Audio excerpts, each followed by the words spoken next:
You're watching Ahmednagar City Channel. नमस्कार, मी Saloni Khindari, ATV news मध्ये आपले स्वागत। नगर अर्बन बँक घोटाळा प्रकरण मनोज फिरोदिया आणि प्रवीण लहारे यांना अटक। DYSP संदीप मिटके यांच्या पथकाची धडाकेबाज कारवाई। अहमदनगर शहरातील बहुचर्चित नगर अर्बन बँक घोटाळा प्रकरणी आर्थिक गुन्हे शाखेचे DYSP संदीप मिटके यांनी नगर अर्बन बँक मुख्य कर्ज तपासणी अधिकारी आरोपी मनोज वसंतलाल फिरोदिया आणि कर्जदार प्रवीण सुरेश लहारे यांना अटक करण्यात आली असून नगर अर्बन बँक घोटाळा प्रकरणात आर्थिक गुन्हे शाखेने अटक केल्याने तपासाला योग्य दिशा मिळाली आहे। आर्थिक गुन्हे शाखेचे नव्याने पदभार घेतलेले पोलीस उपाधीक्षक संदीप मिटके यांनी ही धडाकेबाज कारवाई केली।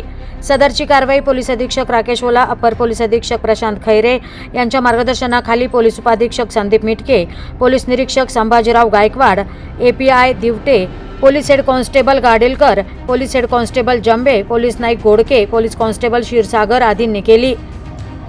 तर बहुचर्चित नगर अर्बन बँक घोटाळा प्रकरणी आर्थिक गुन्हे शाखेचे DYSP संदीप मिटके यांनी मुख्य आरोपी CA शंकर अंदानी यांना काही दिवसांपूर्वी नगर शहरातील त्यांच्या ऑफिसमधून रात्री उशिरा अटक करण्यात आली। अर्बन बँक घोटाळा प्रकरणातील CAला आर्थिक गुन्हे शाखेने अटक केल्याने तपासाला योग्य दिशा मिळाली आहे।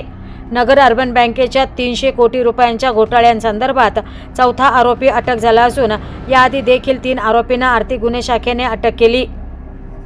DYSP संदीप मिटके यांनी पदभार घेतल्यापासून बँकेच्या ठेवीदारांना संदीप मिटके यांच्यापासून फार अपेक्षा आहेत।